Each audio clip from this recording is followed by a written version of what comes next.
Good morning, everyone. Our readings that we have as our first readings throughout this week are from the books of Maccabees, and today we've got the second book of Maccabees, chapter 6.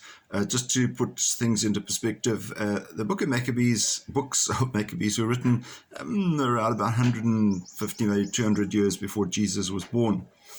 A difficult time. It was a time when there was a lot of Roman influence on the Jews. The Jews obviously were still in occupation of Jerusalem, as they had been since the time that Moses had brought them, and it was people were taking over, and the efforts were made to subvert Judaism and introduce Hellenism, and force people into pagan rituals and so forth.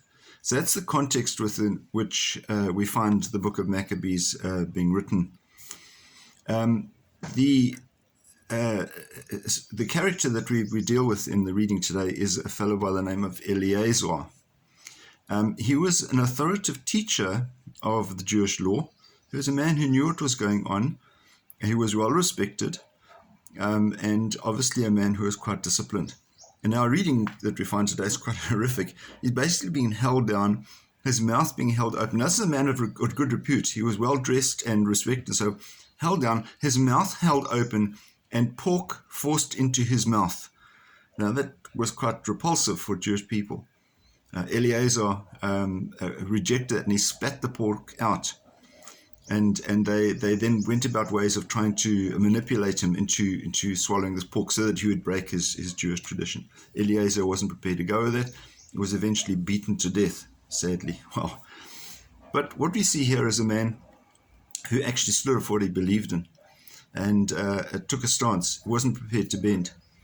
Probably an example to a lot of us these days. I think we sometimes tend to be quite subjective about our approach to what we are taught in terms of religion.